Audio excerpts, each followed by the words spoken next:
Welcome in, everyone, to the Skol Purple podcast. And, let's just say the L of the Skol is what we're dealing with today. I've heard people joke that, so I figured might as well. Can't have other people make fun of you if you do it yourself, right? That's right. Today's all about invoking all of our defense mechanisms. So the Vikings fall to the Buccaneers 20-17, and Baker Mayfield is back. So there you go. That's all you need to know. End of show. My goodness. It was it was a little bit like getting really excited about a holiday, we'll say Christmas. And you get this box, you think it's going to be that brand new game system that you're so excited about, and it's just socks. That's all it is. It's just socks. So, socks. But you like socks as adults now, don't you? I mean, I kind of do, but let's just say these are ill-fitting, like wool socks, so they're going to be itchy and they're tight. All right. Well, Mike, our new member of our team here, he's having some technical difficulties, it looks like. Mike, there you go. Hey, I'm back. Hey, there you go. So, Mike, how you doing, man? Welcome to the show, your first ever show with us. It's good to have you a part of the team, man. It's awesome to be part of the team. Super pumped. Hopefully getting to the season. I was hoping the first one wouldn't have been a loss, but here we are. Your bad luck. With, heartache together. Yeah, that's right. No, it's good to have you with us. Unfortunately, under better circumstances, we wish, but that's the way the Vikings are. We all know that by now. But, Mike, I'm just curious, real quick, if you wouldn't mind telling people a little bit about you and maybe how you became a Vikings fan and stuff real quick. Yeah, sure. I live in Indiana, so I'm a lone goose around here as a Vikings fan, but I grew up playing basketball as a Hoosier. And then, around 98, started really liking football, started tuning in. Randy Moss was the greatest thing that ever happened to the NFL at that point. So I became a huge Vikings fan through Randy Moss and just that team in general. It was a great team to watch. But, just a family man looking to, love some football a little bit better than today. Yeah. I think we can all attest to that. Absolutely. Well, good. Well, we won't waste any more of your time, gentlemen. Let's go ahead and get into it. Please send your comments in the comments section to tell us your thoughts of this game. I'm just going to say I thought the offense was easily the worst part of this game for the Vikings. And, it wasn't that they didn't have a few big plays, because they did. The Jordan Addison touchdown, a few good plays here and there, but ultimately the offense just looked out of rhythm, out of sync all day. Yes, there was maybe some questionable play calling involved as well with KOC.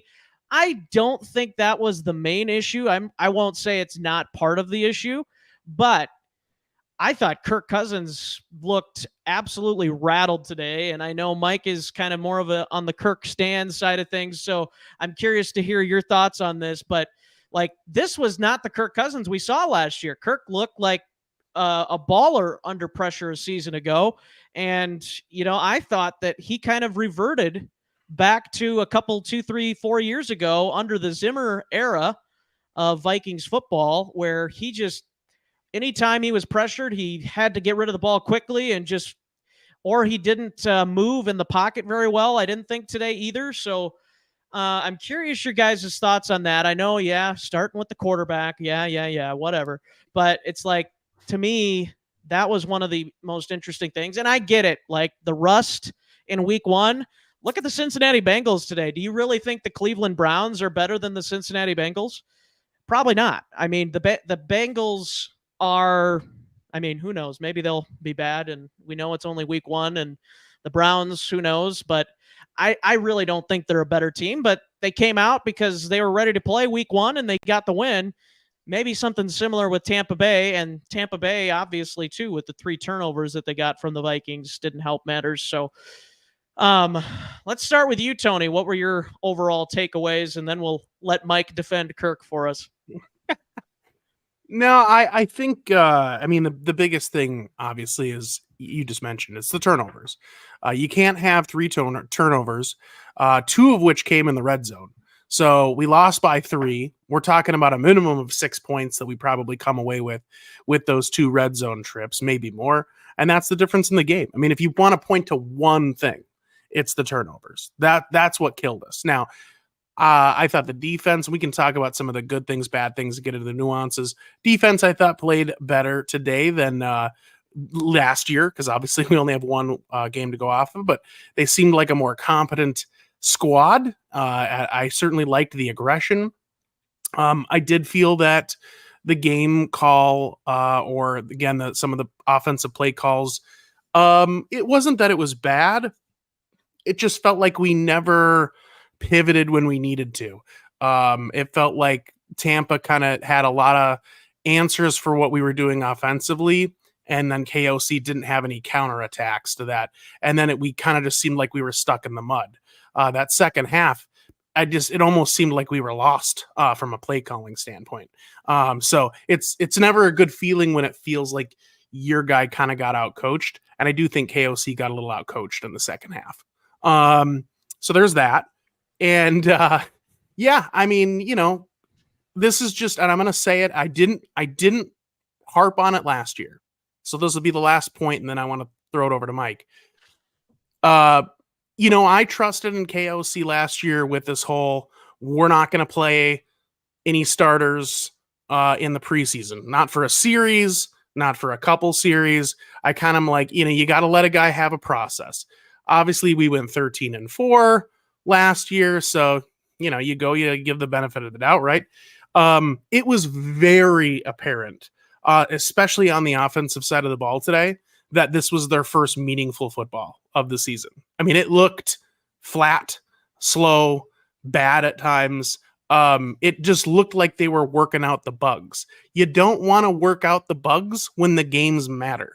So to me, I'm officially out on it. If he does it next year, whatever, I'm probably going to criticize it.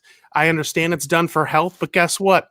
We were down 2 offensive linemen earlier part today. So guess what? That didn't help either. Now I get those things happen. I'm being a little tic-tacky, but it is what it is. So at the end of the day, I felt like that was a miss, and it showed up. It showed up today. So, Mike, how you feeling? Do we have to talk you off the ledge? It's the first time on the podcast, and we're breaking you in. As a Vikings team should. We're just breaking you in, Sure. like Absolutely. a good catcher's mitt. Yeah, I mean, you touched on a lot of it. I think KOC, he's a young coach. Obviously, he's going to have some growing pains, and that's, I think, more importantly, why you need to have a series or 2 on offense in the preseason, so he can get the feel of each group. But my only defense for Kirk Cousins is play calling was predictable, and I think going back to last year, it felt the same way. In this situation, I can pretty much tell you that it's going to be a crosser to JJ, or a deep end cut to JJ, or maybe we go to KJ on the outside. But it just felt like I knew what we were going to do. And so clearly the defense, they're a good defense. They have a lot of talent on that team. They're going to know. And I think that's just what it showed in the second half for sure. And the offensive line, they did a great job when they didn't send more people than we could block. And we didn't really adjust for that at all in the first half, but it got a little bit better as it went on, even with some of our linemen banged up. So it's disappointing what we did, because we're way better than that. And we didn't take advantage of anything that happened in the first half, where we should have had a lead to go into the second half, taking care of business, but it didn't get any better, got much worse in the second half. So what are you going to do? Our old colleague, or still colleague, but former contributor, David, with the Skol State of Mind show, says that's why preseason is so important. I I don't totally disagree with you, but I mean, I think even teams that probably had their starters out for a little bit, like even Pittsburgh, like they had their starters play in the preseason and they looked terrible. Sure. So I don't think it's totally that. I'm not saying you shouldn't have a drive or two in the preseason. I think that's probably a good idea, but I don't, and I know Pittsburgh is Pittsburgh, right? But they didn't look very good their first few drives. So I don't know. I'm just saying that it's not everything, but I don't think it's nothing either. I think there could be some value in them getting a few drives. But yeah, again, that's what those practices, those joint practices are supposed to bring. They're supposed to bring some of that's that true. game-like atmosphere to the starters. And apparently it just didn't pay off today. I don't know if the Vikings just came in with this mindset of like, yeah, Tampa Bay, we'll roll over them or whatever, or what the deal was. But it's just like the offense wasn't there to play. Defensively, yes, there was miscommunication a couple of times and some misnomers or whatever, but defensively, the Vikings looked a lot more in sync defensively than offensively, which is saying something considering what we saw a season ago. Well, I would say this, not to try to justify my own takes here, but we had more defensive starters that played in the preseason than we did offensive because we had more up in the air. There was a lot of defensive players there was almost no offensive starters that played in the preseason. So again, Yeah. I'm just taking the evidence here. It just, and Mike, you hit the nail on the head on this point. Tampa Bay is not a horrible team. Like I never felt like we should roll over Tampa. Obviously the biggest question mark for them was Baker because really, I mean, the rest of the team isn't that much different than what they were last year.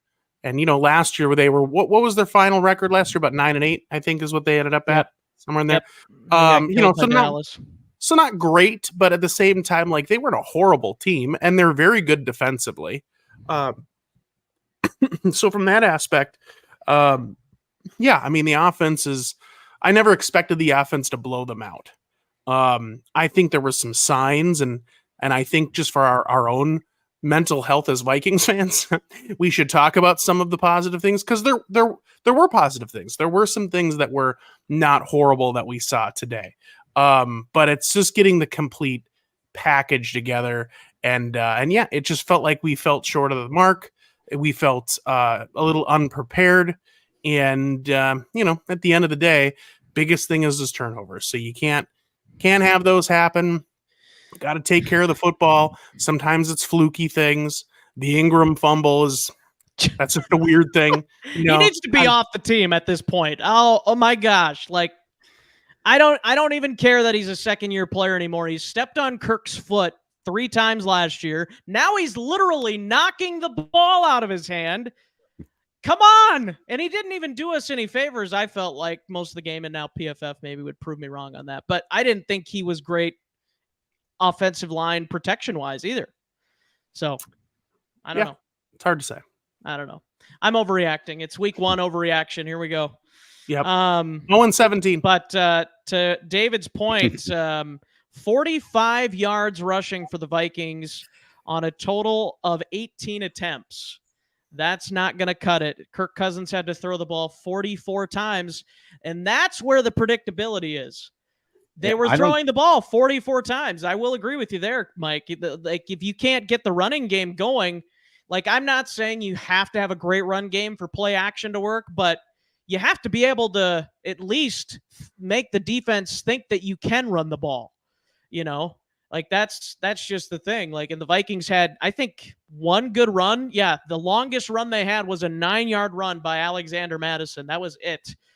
And I think that this whole Josh Oliver thing coming in to help is great, but I don't think they really utilized him that much in those running downs. He was out there on passing downs and made some catches, but I didn't think that he played much of a role in the running game at all, or at least not a positive one. So I'm wondering if they're going to start using more 2 tight ends or what the deal is, because it just wasn't there. And you could say Dalvin Cook, we're missing Dalvin Cook, whatever. No, it was bad offensive line. I'm not going to buy that it's Dalvin Cook. We're missing Dalvin Cook. I'm sorry. I'm not going to buy that. And I mean, Dalvin Cook could have a great season for the Jets, whatever, but like it's the Vikings and their inability to block. And again, to your point, giving credit to Tampa Bay's defense, Vita Vea in the middle, he is a handful, and their linebackers are really good veteran linebackers. They know what's coming a lot of the time, and they're ready to stop it immediately.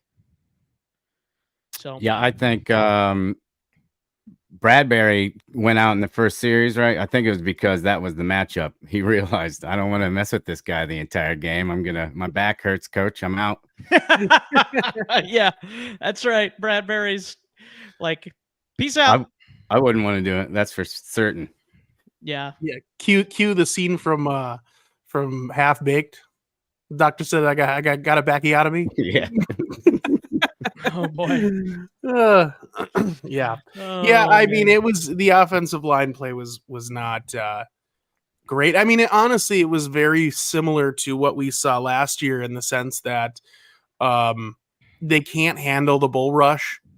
They can't handle a lot of pressure up the middle, and it was just the same. I mean, for everybody out there in the Twitter or X universe, Facebook, Vikings social media that was crying for guard help, I guess you were validated today because it was rough. It was rough.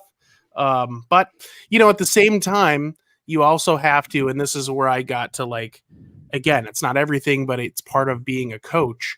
Is you then need to find a way to game plan for their attack. If they're going to attack, and you could actually see KOC start to try to do this, where they did some quick screens and things like that, but then they wouldn't work and he would abandon it.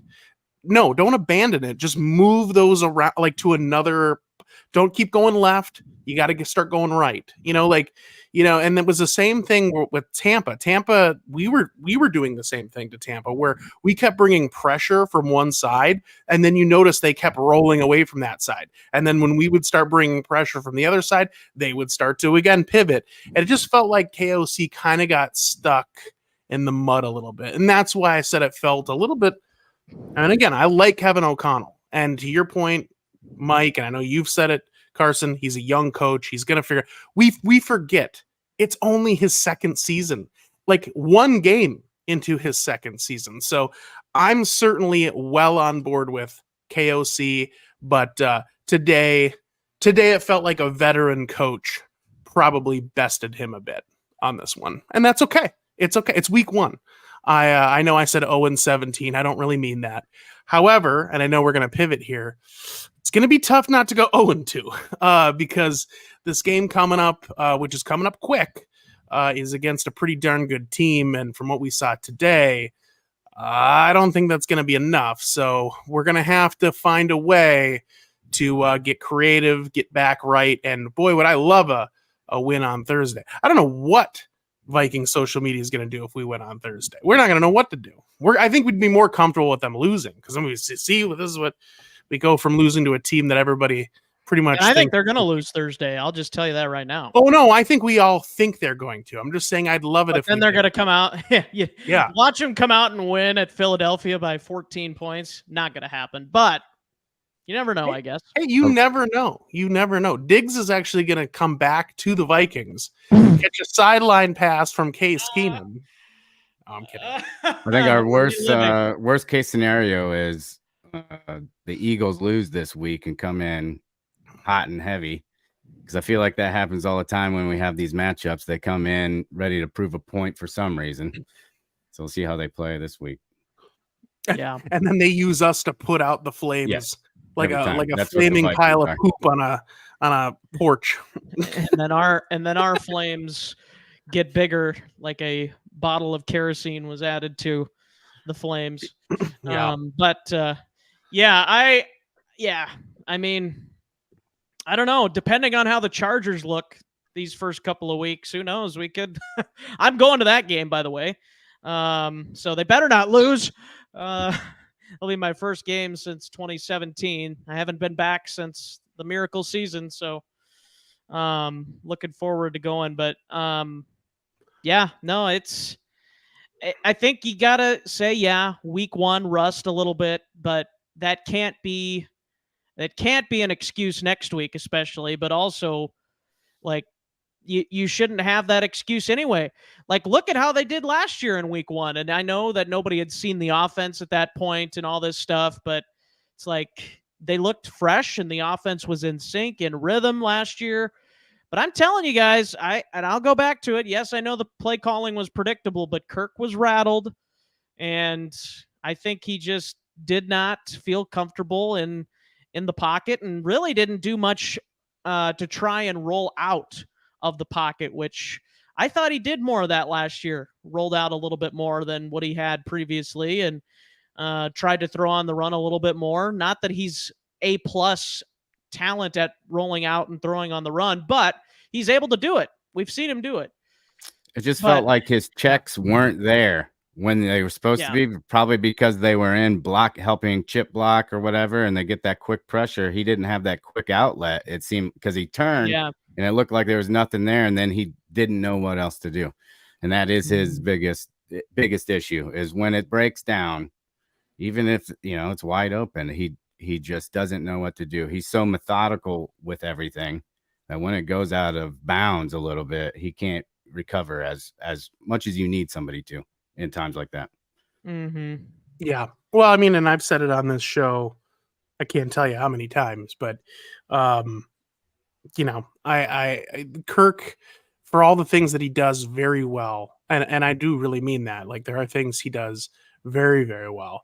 The one thing that he has always struggled with throughout his entire career, it's like his biggest strength and his biggest weakness is that he doesn't like getting off script, right? And the reason for it, Mike just brought it up, or you just brought it up, Mike, is the fact that he's so process oriented, and he has so much attention to detail that if you allow him time and a relatively clean pocket, I'll say, he's going to carve you up, because he's smart. He can read a defense. He knows what everybody's doing on the field.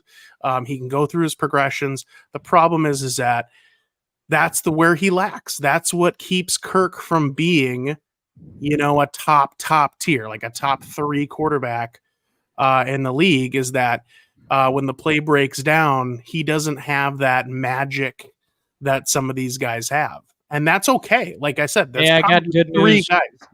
I got good news for you guys.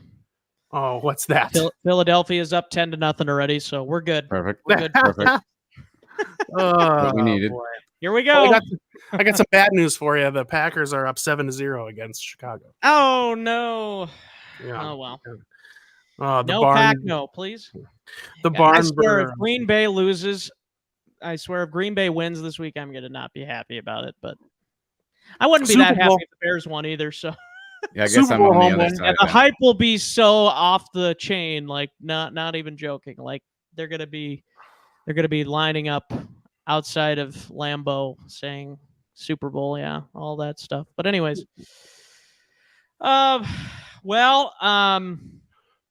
anything else that you guys are really thinking about after this game? I think Brandon Powell did okay, like special teams wise.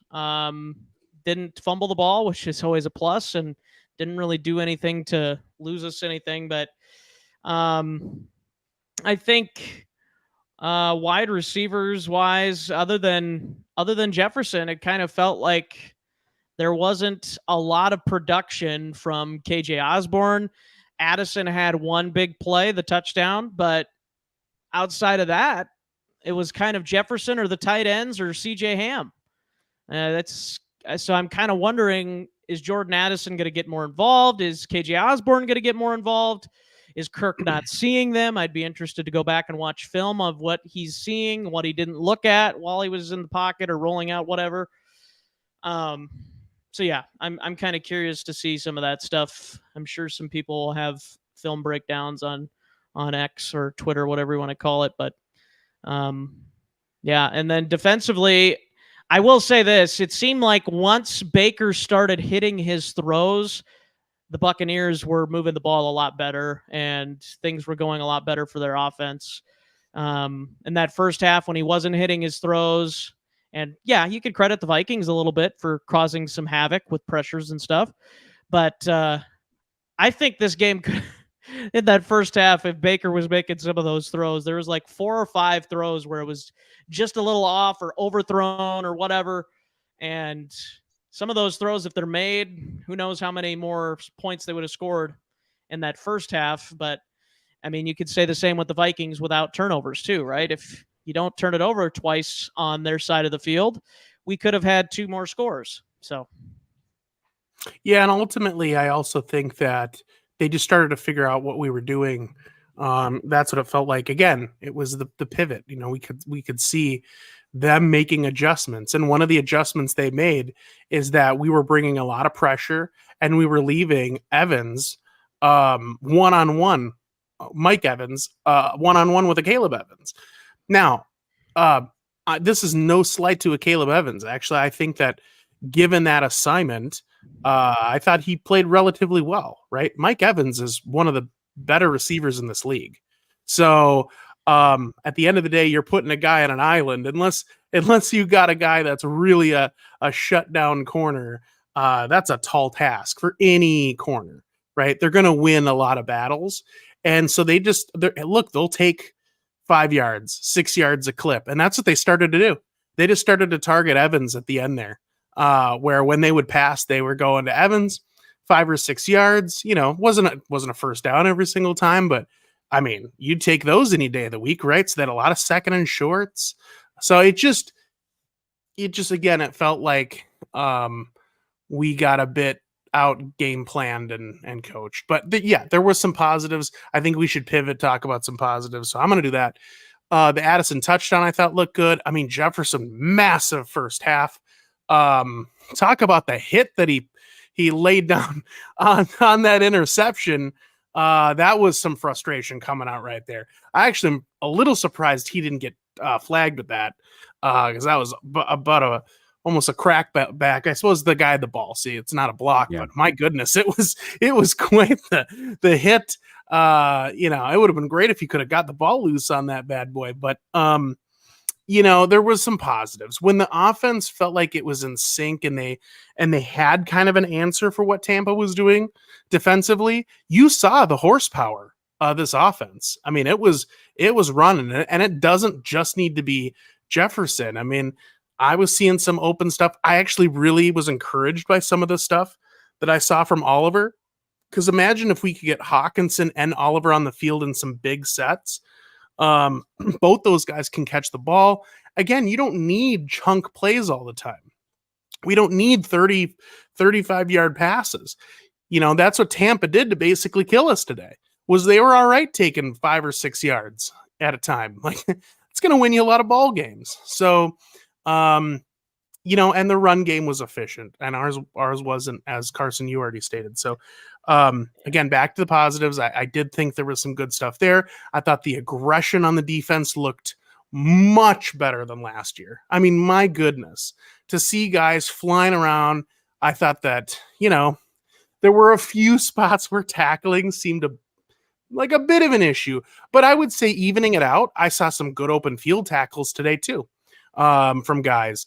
Good to see guys like a Caleb Evans again. Let's, you know, round of applause. Young guy coming back from last year, that I thought showed a little bit of something.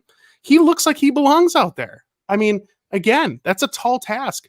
Godwin and Evans are good receivers, guys. Like, these are not bad receivers. The only question mark really on that offense was, I mean, obviously a little bit with the running back situation, but Baker Mayfield. Other than that, they have talent. So I thought the defense held their own enough where we could have won this game. I just think if we could put it together, this is not a bad team. It just looked like an unrefined and unprepared product. So I feel like if we can get it together, we should be fine. But I did see some good things. Mike, tell me why I should be more excited. Well, because Kirk Cousins is a lot better than that, right? No, I think Addison, although he didn't have a huge game, had the big touchdown, the one play. I think he could have been a little more aggressive on that third down to the sideline. I think he just floated into the. He could have challenged for that ball a little more, and you'd like to see that. But his route, on that looked like an easy route, like they're wide open, but he slow played the beginning of his route and hit that seam with explosion and let that DB get out of position. And that's really good to see from a young guy, confident enough to go out there and slow play a post route or whatever it ended up being. But I was pretty pumped to see he actually did look the part like we expected him to.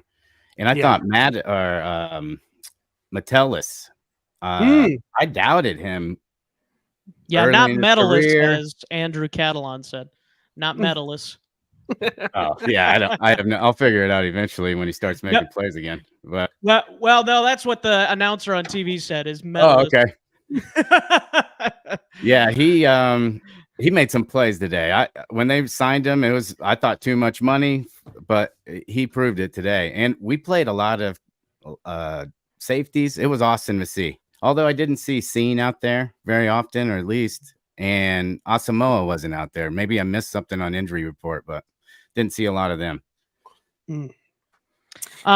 Third downs. I want to talk about that real quick. I thought the third and shorts too again. Like it seems like that could become an issue again. But 6 of 14, which isn't terrible, but it felt way worse at one point. Maybe it got better, or maybe it was okay in the middle portions of the game. But at the beginning of the game, and then obviously in the second half, it was not good. So yeah, I'm kind of wondering again, this third down efficiency. First of all, let's not get ourselves into these third and long situations, or even third and shorts. Just get it on second down, right? But I think that's one area that I was concerned about last year, at the end of last year, and again, here we are again with it. And big part of converting on third and short is the running game, which was not good today and might not be good. One thing I will say on the Dalvin Cook thing, I know people are talking about that even on social media or whatever, but I will say this: running backs can make up for a deficient offensive line, but I don't know if Dalvin Cook did much of that last year. I will say that. I don't think he did a ton of that last year. The guy that did do that when he was playing, named Adrian Peterson. He did that a ton. He had so many bad offensive lines that he was able to run with no matter what. But Adrian Peterson was a freak of nature in the NFL, one of the greatest running backs of all time. We won't talk about the off the field issues, but we know how good of a player he was on the field. But Dalvin Cook was not that kind of guy to totally make up for an incompetent offensive line.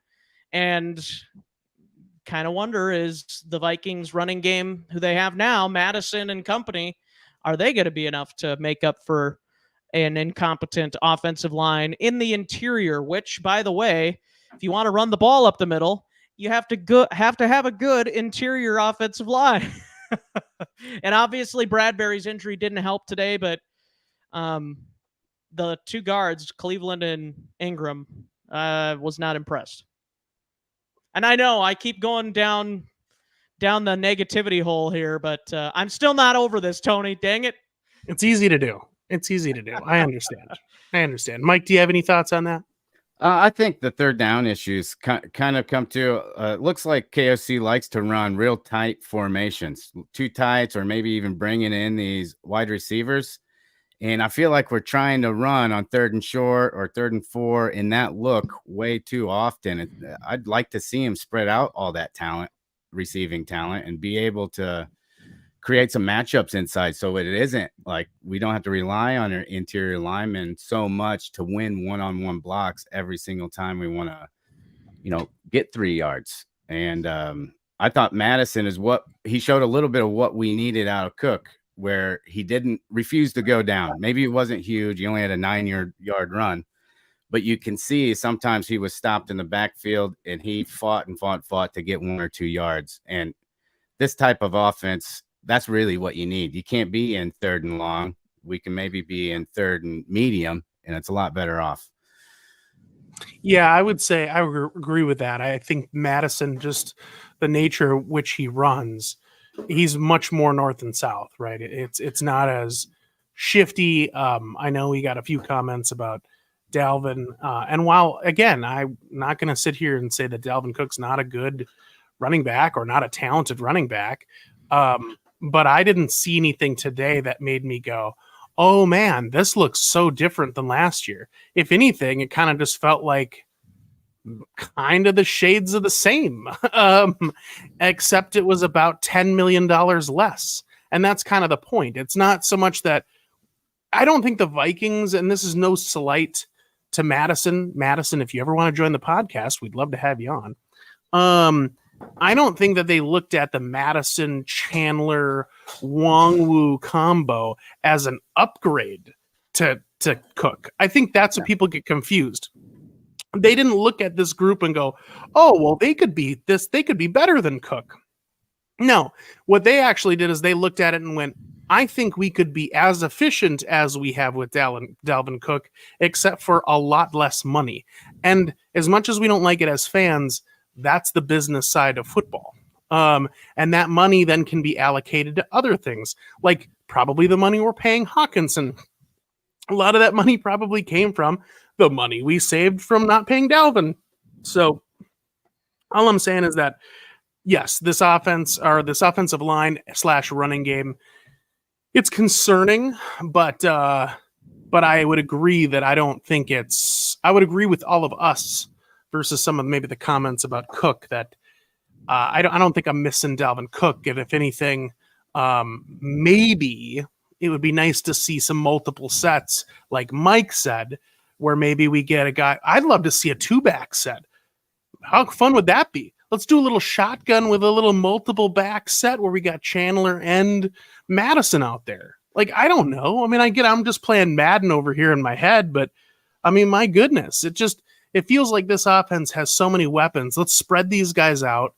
So that way we can spread the defense out. And then imagine, Kirk has all these options. The hope is just that he identifies the option he needs to get to quickly.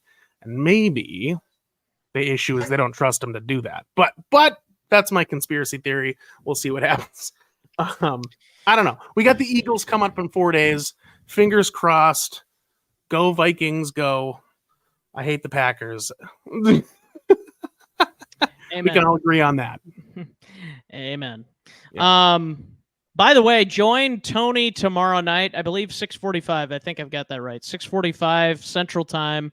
He's going to be doing an Eagles preview with some Eagles fans. We're going to try and stream it for you on our YouTube channel. That'll be our Eagles preview. We're going to try and get that out as soon as possible because it's a Thursday game. Yay!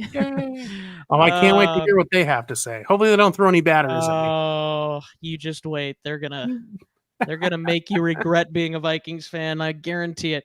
They'll probably put a filter over my face. This is going to be a clown. That's probably what it'll be. Yeah. I think most people would consider us all clowns by now, like Vikings fans. Like, why look would at you? what I'm wearing. Yeah, right. Like we continue to follow this team after so much grief and disappointment for so many years. Especially you guys. I'm only 27, so you guys have had way more, and my dad too. Like, But anyways, and others. Yeah. But anyways, if you've ever met a Vikings dad, like an old grizzled Vikings dad, then you wonder why they're just in a bad mood all the time.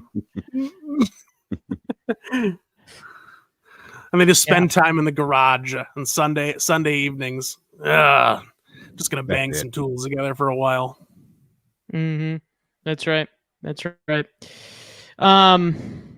But yeah, I don't know if there's really too much else to say at this point. I will say, I mean, what else can you say more about Justin Jefferson? That first half was fantastic.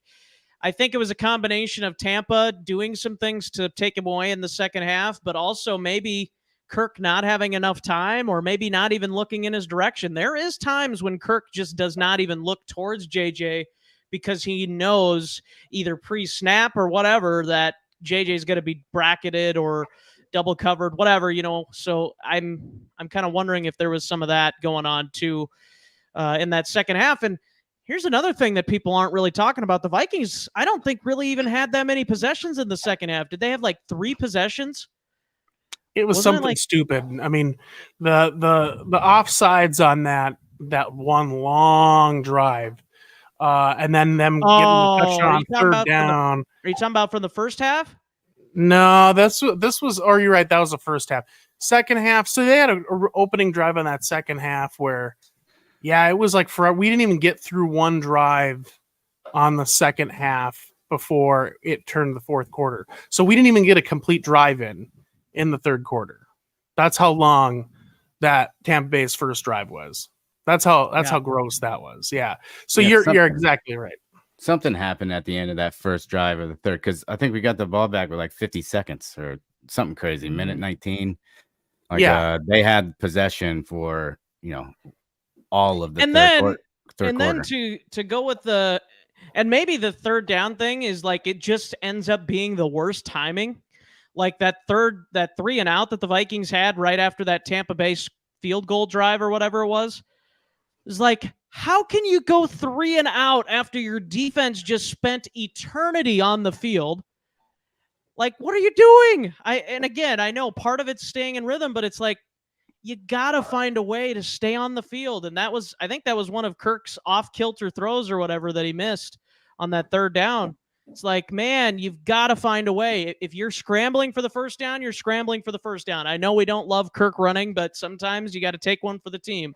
It just really boggles my mind how you can go 3 and out so quickly after your defense has been there. I mean, obviously the other defense played really well too, but it's like, man, you gotta have more of a game plan. I will say that KOC on that last drive, it ended up being the last Vikings drive. They went 3 and out, and I didn't like the play calling, and there was some negative play. I think there was one negative play or an incompletion or something.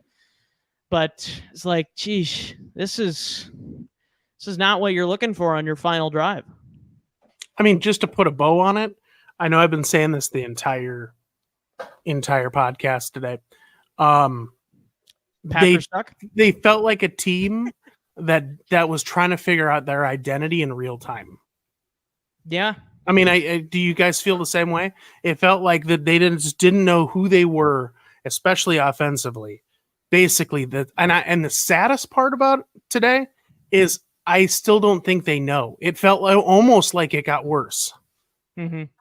Well, and they tried to improve the run game. Like I said earlier, they tried to improve the run game this offseason, but the only thing they did to try and improve it was bring in Josh Oliver. That's the only thing they did to try and improve it. Yeah, but yeah, I mean, that's just it for me. It's just this team needs to find a rhythm. They need to figure out who they are. And I think if they can do that, they'll be fine. Now the worry is that I kind of penciled this one in as a W. So they're going to have to find another win somewhere. Yeah, that's just the thing. We haven't even talked about how big of a loss this is, because like you look at the rest of the schedule, like look at the next 2 weeks just alone. Like neither one of these 2 games are going to be slouches of an opponent. Like you can say what you want about the Chargers, but they've got a talented team. And obviously Philadelphia is coming off a Super Bowl loss. So good luck. Yeah. It's like they're going to be fighting to get to 9-8 and 10-7 now. And again, that's why I even I was a little skeptical going 10-7 with this team, just because there's so many tough games on this schedule. And we don't know what the division's going to be, and I could see us, if we're losing to Tampa Bay, and, granted, Chicago and Green Bay's defense is probably not as good as Tampa Bay's defense, but you never know. You never know if they catch us on an off day, or we have some bad play calls, or we can't, Green Bay locked down our offense last year in the final game, I don't know. So I'm skeptical right now. So prove me wrong. Prove me wrong, Vikings. That's always been my motto the last couple of years. That's right. Prove me wrong. Do you want to do, Carson, you want to do final thoughts on this one? I feel like Yeah, I feel like we're starting to bury this team. we're burying them. I gotta bury him because I was so convinced. I mean, I wasn't totally, but I was pretty convinced this was going to be a win. So I gotta bring the hammer here a little bit. No, Um, right there with you. So since there's no game, since there's no win, we started doing a segment last year during Fan Express Line for game balls, but so with there not being a win today, it's kind of hard to do that. So should we just like do turds? Yeah, who gets turds of the game? turd? Who gets the turd? Yeah. The turd game, turd trophy. There we go. The turd. I trophy. mean, I would say this. My vote is I think we should still do. I think everybody should still give 2 game balls, and they don't have to be from the Vikings. I think it can be either team or any facet of the game, because and I just keep us all honest. And I'll go first, so you guys kind of know where my head's at. So I'd say I'm going to give one to both teams here. I'm going to give a game ball to Brian Flores. I think he showed today that he was the right guy to bring in for this defense. Look, I know we lost, and certainly there were moments where, the defense didn't look amazing, but you cannot tell me that this did not look like an improvement over last year. I mean, last year, 100%. you must have just the blinders on if you forget how bad this defense was last year. So, game ball has to go to Brian Flores. Even in a losing effort, it still looks better than last year, and it should only get better, barring any sort of injuries or weird stuff. Other game ball for me, unfortunately, is not going to go to a Viking. It's going to go to Todd Bowles. I thought Todd Bowles came in, had a great game plan. Obviously, he's a defensive-minded coach, so it was a little bit like KOC's offense versus Todd Bowles' defense today, because both of those guys call that side of the ball. I mean, hats off. Todd Bowles, he called a better game. It is what it is than KOC, and he earned that win. Good for him. So that's where I'm going to stand on that. Hopefully we see some better results on Thursday. Well, I'll go, and then we'll let Mike give his, but I'm going to go ahead and give one to Baker. I'm giving one to Baker. He didn't look good in the first half. I'll tell you that. But that second half performance I thought was really good. That scramble for a first down was really gutsy. And he made some key throws. That third down throw to Godwin, I still don't know. I was kind of like, oh no, he didn't catch that, did he? Yeah, he got 3 down. He got both feet and a hand or something. Yeah. And that was a heck of a throw. It was a little, maybe a little out in front of him, but it was a good throw. Mayfield did a really good job in the second half.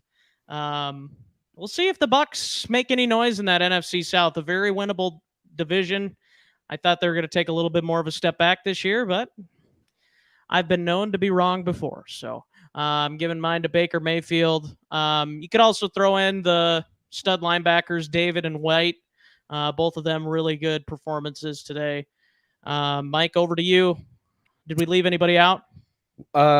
Metellus, as I mentioned before. I think maybe I'm just surprised, but I think he played well. He's all over the field. He made that diving deflection, and that kind of showed me this guy's here to play. And he was in there for most of the game. He was still on special teams making plays. I love that. That whole DB group seemed to be flowing fairly well together for it being a fairly new group and a completely different type of offense or defense. They're clearly just, paying attention to what's going on. They're real close to being real good, I think. And then you guys covered 2 of the ones I would have with the defense coordinators or Baker Mayfield, but I'll give it to early in the game, at least, to Neil Hunter. He was putting some pressure on there. He's made one a really of the ones nice I was looking deflection at early to see if he was going to, make his name on this game or put his name on this game. Yeah. He made a really nice pass deflection early on and helped my fantasy team out a little bit. So that was nice, which is always important, right? My fantasy teams are falling apart. I had so many players that went on that got injured. Looking like the Vikings in week 1.